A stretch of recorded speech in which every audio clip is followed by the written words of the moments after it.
So hi friends, welcome back to another video. నేను మీ సునీల్, మీరు చూస్తున్నారు Sunil technology. So friends, present మన దగ్గర అయితే ఉంది ఆల్ న్యూ 2025 సంబంధించిన బజాజ్ పల్సర్ 150 స్టాండర్డ్ వేరియంట్ అనేది ప్రెజెంట్ మన దగ్గర అయితే ఉంది. సో ఇప్పుడు మనం ఈ బైక్ ని రైడ్ అయితే చేద్దాం. రైడ్ చేసి నా రైడ్ ఎక్స్పీరియన్స్ ఏంటి, ఈ బైక్ లో ఉన్న ప్రోస్ ఏంటి, కాన్స్ ఏంటి, కంప్లీట్ గా మీకు వన్ బై వన్ క్లియర్ గా ఎక్స్ప్లెయిన్ చేస్తాను. ఆల్రెడీ మనం ఈ బైక్ లో ఉన్న ప్రైస్ గురించి కానీ స్పెసిఫికేషన్ గురించి కానీ ఒక డెడికేటెడ్ ఫుల్ వీడియో చేసి మన ఛానల్ అప్లోడ్ చేశాను. ఆ వీడియో ఎండ్ స్క్రీన్ లో ప్రొవైడ్ చేస్తాను. ఈ వీడియో కంప్లీట్ చేసిన తర్వాత ఈ బైక్ కంప్లీట్ స్పెసిఫికేషన్ గురించి తెలియాలంటే మీరు సో ఎండ్ స్క్రీన్ లో ఉన్న వీడియోతో ఒకసారి చెక్అవుట్ చేయండి. సో ఇక లేట్ చేయకుండా రైడ్ అనేది స్టార్ట్ చేద్దాం. ఫ్రెండ్స్, ఈ బైక్ ని నేను షోరూమ్ నుంచి తీసుకున్న తర్వాత చాలాసేపు అయితే రైడ్ చేశాను. అప్రాక్సిమేట్లీ ఒక 25 నుంచి 30 కిలోమీటర్స్ వరకు రైడ్ చేశాను. సో నాకు ఇనిషియల్గా ఏమనిపించిందో మీకు ఎక్స్ప్లెయిన్ చేసే ప్రయత్నం చేస్తాను. సో ఫస్ట్ ఆఫ్ ఆల్ మనం మాట్లాడుకోవాల్సింది ఇంజిన్ గురించి మాట్లాడుకోవాలి, ఇంజిన్ యొక్క పెర్ఫార్మెన్స్ గురించి మాట్లాడుకోవాలి. సో ఎందుకంటే ప్రీవియస్గా మనకి దీంట్లో DTS ఇంజిన్ మనకి దీంట్లో అయితే ప్రొవైడ్ చేసేవారు. సో ఇప్పుడు మనకి traditional single cylinder single spark plug engine మనకి దీంట్లో అయితే ప్రొవైడ్ చేస్తారని చెప్పొచ్చు. సో DTS ఇంజిన్లో ఏంటంటే మనకి ఆ ఫ్యూల్ కంబషన్ ఇంకా మనకి బెటర్ అయితే ఉంటుంది. అలాగే మనకి ఆ ఫ్యూల్ ఎకానమీ కూడా మనకి బెటర్ అయితే ఉంటుంది. సో పవర్ కూడా మనకి ఇనిషియల్గా మనకి చాలా బాగుంటుంది అనమాట DTS ఇంజిన్లో కానీ చూసుకుంటే. బట్ దీంట్లో మనకి ట్రెడిషనల్ ఇంజిన్ మనకి ప్రొవైడ్ చేస్తున్నారు, సింగిల్ స్పార్క్ ప్లగ్ ఇంజిన్ మనకి దీంట్లో అయితే ప్రొవైడ్ చేస్తారని చెప్పొచ్చు. సో దీంట్లో మనకి ఆ పవర్ ల్యాగ్ అనేది మీరైతే నోటీస్ చేస్తారో. సో నాకు ఇనిషియల్గా మాత్రం చాలా ల్యాగ్ అయితే అనిపించింది. ఫస్ట్ సెకండ్ థర్డ్ గేర్లో కానీ చూసుకుంటే సో చాలా ల్యాగ్ అయితే నేనైతే నోటీస్ చేశాను. సో మనకి ఆ పుల్ తీసుకోవడానికి మాత్రం చాలా స్ట్రగుల్ అయితే అవుతుంది. బట్ థర్డ్ ఫోర్త్ గేర్లో మాత్రం మనకి డీసెంట్ పెర్ఫార్మెన్స్ అయితే ఉందని చెప్పొచ్చు. సో ఏంటంటే 150cc బైక్ కాబట్టి మరి అంత హై అండ్ పెర్ఫార్మెన్స్ అయితే ఉండదు, అలానే మరింత లో అండ్ పెర్ఫార్మెన్స్ అయితే ఉండదు అనమాట.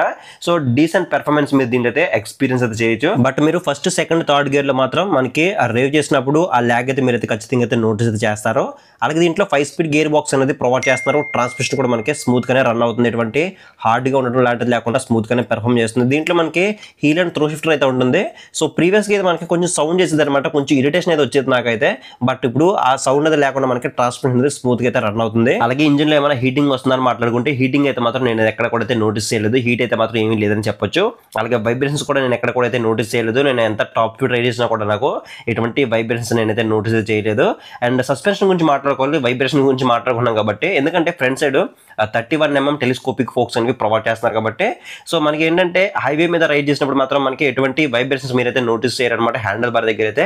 బట్ ఎప్పుడైతే మీరు ఆఫ్ రోడింగ్ కండిషన్కి వెళ్తారో అప్పుడు మాత్రం మీరు ఆ సస్పెన్షన్ ఎక్స్పీరియన్స్ అయితే మనకి వరస్ట్ కేసు అయితే ఉంటుందన్నమాట. సో మనకి హ్యాండిల్ బార్ దగ్గర మీరు ఆ బంప్స్ అనేవి మీరైతే నోటీస్ చేస్తారో, ఎందుకంటే దీంట్లో మనకి కేవలం 31mm టెలిస్కోపిక్ ఫోక్స్ మాత్రమే ప్రొవైడ్ చేస్తున్నారు. 33mm ఇచ్చి ఉంటే మనకి కొంచెం బెటర్ అయితే ఉంటుందని చెప్పేసి నాకు అది అనిపించింది. ఎందుకంటే దీని యొక్క వెయిట్ కూడా మనకి 149 kgs వెయిట్ అయితే ఉంటుంది కాబట్టి కొంచెం వెయిట్ ఉంటుంది కాబట్టి సో ఆ సస్పెన్షన్ ప్లే బ్యాక్ కూడా మనకి ఇంకొంచెం స్మూత్ గా ఇచ్చి ఉంటే బాగుంటుందని చెప్పేసి నాకు అది అనిపించింది. బట్ బ్యాక్ సైడ్ మాత్రం మనకి మరింత హార్డ్ ఏ ఉండదు, అండ్ మరింత సాఫ్ట్ గా అయితే ఉంటుంది అనమాట. సో బ్యాక్ సైడ్ మాత్రం డీసెంట్ అయితే ఉంటుంది అనమాట. అండ్ మీరు ఎప్పుడైతే పిలియన్తో రైడ్ చేస్తారో మీరు ఇంకా స్మూత్ అయితే మీరైతే ఎక్స్పీరియన్స్ అయితే చేస్తారు సస్పెన్షన్ డిపార్ట్మెంట్ లో అయితే. అండ్ నెక్స్ట్ బ్రేకింగ్ డిపార్ట్మెంట్ గురించి మాట్లాడుకుంటే సో దీంట్లో ఫ్రంట్ సెక్షన్ లో 260mm డిస్క్ బ్రేక్ అనేది ప్రొవైడ్ చేస్తున్నారు. సో బ్యాక్ సైడ్ మాత్రం 130mm డ్రమ్ బ్రేక్ అయితే ఉంటుంది. బ్యాక్ సైడ్ RLP సెన్సార్ అయితే ప్రొవైడ్ చేస్తున్నారు. సో ఇటువంటి డిస్క్ అయితే ఉండదు స్టాండర్డ్ వేరియంట్ కనుక మీరు తీసుకున్నట్టయితే. సో అదే మీరు టాప్ అండ్ వేరియంట్ అంటే మనకి దీంట్లో డ్యూల్ డిస్క్ వేరియంట్ ఉంది కదా, సో దాంట్లో తీసుకుంటే మనకి దాంట్లో బ్యాక్ సైడ్ కూడా డిస్క్ అయితే ఉంటుంది. సో బట్ దీని గురించి మాట్లాడుకున్నట్టయితే ఫ్రంట్ సైడ్ డిస్క్ అయితే మాత్రం చాలా ప్రాపర్ గా మనకి ఎంగేజ్ అయితే అవుతుందని చెప్పొచ్చు. దీంట్లో యాంటీ లాక్ బ్రేకింగ్ సిస్టమ్ కూడా మనకి ప్రొవైడ్ చేస్తున్నారు. సింగిల్ ఛానల్ అయితే ఉంటుంది అనమాట ఫ్రంట్ సెక్షన్ లో అయితే. బ్యాక్ సైడ్ మనకి ఎటువంటి డిస్క్ అయితే ఉండదు, ఓన్లీ RLP సెన్సార్ తో మాత్రమే రావడం జరుగుతుంది. బ్యాక్ సైడ్ మనకి డిస్క్ అయితే లేదు కాబట్టి కొంచెం అంత ప్రాపర్ బ్రేకింగ్ అయితే ఉండదు అనమాట.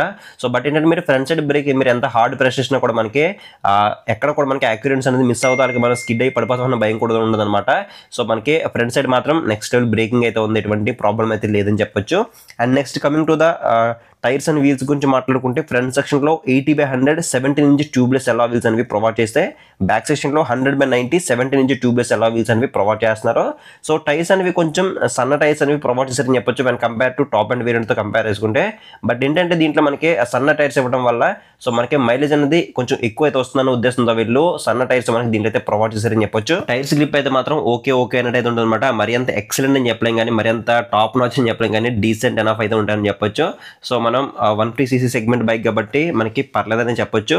అండ్ కొంచెం మనకి బెటర్గా కావాలనుకుంటే మాత్రం మనకి దీంట్లో టాప్ అండ్ వేరియంట్ కానీ తీసుకుంటే దాంట్లో మనకి 120 సెక్షన్ టైర్ అయితే ఉంటుంది అనమాట. కొంచెం బ్రాడ్ టైర్ అనేది ప్రొవైడ్ చేశారు కాబట్టి సో ఇంకా మనకి బెటర్ రోడ్ గ్రిప్ మనకి దాంట్లో అయితే ఉంటుందని చెప్పొచ్చు. అలాగే దీని యొక్క డైమెన్షన్స్ గురించి మాట్లాడుకుంటే డీసెంట్ ఎనఫ్ అయితే ఉంటాయి అనమాట. మరింత హయ్యర్ లెవెల్లో ఉన్న వాళ్ళు మరింత లోవర్ లెవెల్ అయితే ఉంటుంది అనమాట. డీసెంట్ ఎనఫ్ అయితే ఉంటాయి.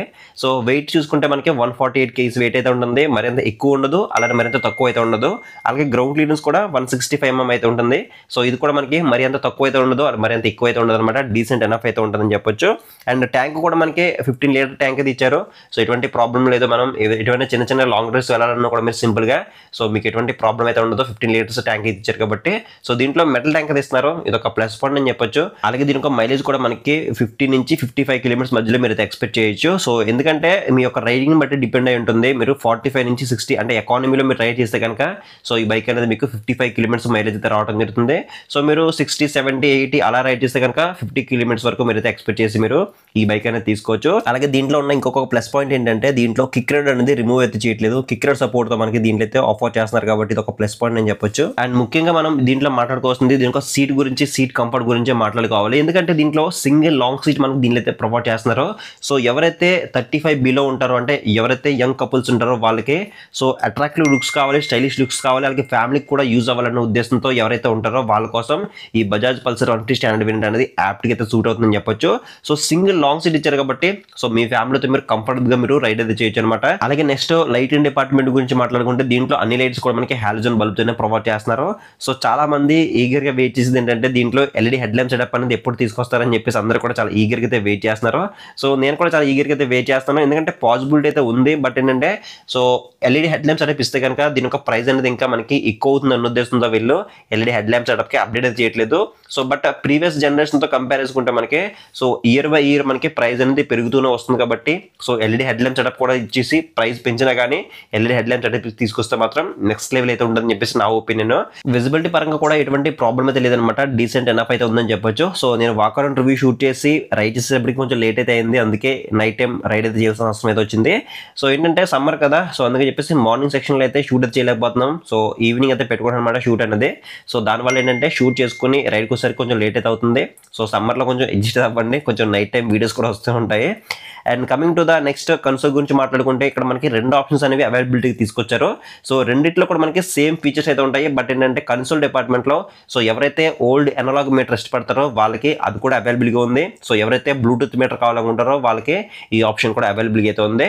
సో కాస్ట్ అనేది కొంచెం తక్కువ కావాలి నాకు, ఆ బ్లూటూత్ ఫీచర్స్ అన్ని నేను యూజ్ చేయను అనుకున్న వాళ్ళు సో అనలాగ్ మీటర్ మీరు బైక్ అనేది తీసుకోవచ్చు. సో నాకు బ్లూటూత్ సపోర్ట్ ఉన్న డిజిటల్ మీటర్ కావాలనుకుంటే మీరు సో ఈ డిజిటల్ మీటర్ ఉన్న ఆప్షన్ కూడా మీరు అయితే తీసుకోవచ్చు. సో రెండు కూడా అవైలబిలిటీ తీసుకురావడం ఒక మంచి విషయం చెప్పొచ్చు, ఎందుకంటే ఎవరి ఇష్టాలు వాళ్ళకు ఉంటాయి కాబట్టి సో రెండు కూడా అవైలబిలిటీ తీసుకొచ్చారు. మీకు నచ్చిన బైక్ అనేది మీరైతే చూస్ చేసుకోవచ్చు. సో డిజిటల్ మీటర్లో మనకి ఈ గేర్ పోషన్ ఇండికేటర్ మనకి దీంట్లో అయితే ఉండదు అనమాట. సో ఇది కూడా ఇచ్చుంటే బాగుండదని చెప్పేసి నాకు అది అనిపించింది. గేర్ పోషన్ ఇండికేటర్ అనేది చాలా ఇంపార్టెంట్ ఫీచర్ కదా, సో అది కూడా తీసుకొచ్చుంటే బాగుండదని చెప్పేసి నాకు అది అనిపించింది. రిమైనింగ్ అన్ని కూడా మనకి దీంట్లో అయితే ఉంటాయి. డిస్టెన్స్ టు ఎంటీ ఇండికేటర్ కానీ, యావరేజ్ ఫ్యూల్ ఎకానమీ కానీ, బ్లూటూత్ సపోర్ట్ కానీ, ఇలా మనకి కావాల్సిన ఇండికేటర్స్ అన్ని కూడా మనకి దీంట్లో ప్రొవైడ్ చేస్తున్నారు. ఏవి కూడా మనకి మిస్ చేయలేదు, ఒక గేర్ పోషన్ ఇండికేటర్ తప్ప. అండ్ విజిబిలిటీ పరంగా నైట్ టైంలో మనకి ఎటువంటి ప్రాబ్లం అయితే ఉండదు. బట్ డే టైంలో మనకి కొంచెం విజిబిలిటీ పరంగా సో ఈ బ్లూటూత్ మీటర్ అయితే మాత్రం కొంచెం మనకి డల్ అయితే ఉంటుంది అనమాట. సో నెక్స్ట్ అప్డేట్స్ అయినా ఇది కొంచెం మనకి బ్రైట్ డిస్ప్లే లేదంటే కలర్ డిస్ప్లే తీసుకొస్తే బాగుంటుందని చెప్పేసి నాకు అది అనిపించింది. సో ఈ బ్లూటూత్ డిస్ప్లే గురించి మీ ఒపీనియన్ ఏంటో కింద కామెంట్ సెక్షన్ అయితే కామెంట్ చేయండి. ఇక ఫైనల్ గా ఈ బైక్ ఎవరు తీసుకుంటే బాగుంటుంది, లేదంటే ట్విన్ డిస్క్ వేరియంట్ అనేది ఎవరు తీసుకుంటే బాగుంటుంది అనే విషయాల గురించి మాట్లాడుకుంటే సో నాకు తక్కువ బడ్జెట్ లో కావాలి, ఎక్కువ మైలేజ్ కావాలి, ఫ్యామిలీకి కూడా యూజ్ అవ్వాలనుకుంటే అప్పుడు మీరు స్టాండర్డ్ వేరియంట్ అని మీరు అయితే తీసుకోవచ్చు. And next twin disc variant ఎవరు తీసుకుంటే బాగుంటుంది అనే విషయాల గురించి మాట్లాడుకుంటే సో నాకు బెటర్ బ్రేకింగ్ ఉండాలి, బెటర్ సస్పెన్షన్ ఎక్స్పీరియన్స్ ఉండాలి, అలాగే బెటర్ టైర్స్ గ్రిప్ కావాలి, తక్కువ మైలేజ్ ఉన్నా పర్లేదు, ప్రైస్ ఎక్కువ ఉన్నా పర్లేదు అనుకుంటే అప్పుడు మీరు ట్విన్ డిస్క్ వేరియంట్ అనేది మీరు అయితే చూస్ చేసుకోవచ్చు. సో ఇది ఫ్రెండ్స్ మొత్తానికి అయితే 2025 సంబంధించిన బజాజ్ పల్సర్ 150 స్టాండర్డ్ వేరియంట్ యొక్క కంప్లీట్ నా రైడ్ రివ్యూ, అలాగే దీంట్లో ఉన్న ప్రోస్ అండ్ కాన్స్ కంప్లీట్ గా మీకు ఎక్స్ప్లెయిన్ అని అనుకుంటున్నాను. మీకు ఇంకేదైనా డౌట్ ఉంటే కనుక కింద కామెంట్ సెక్షన్ అయితే కామెంట్ చేయండి, మీకు రిప్లై అయితే ఇస్తాను.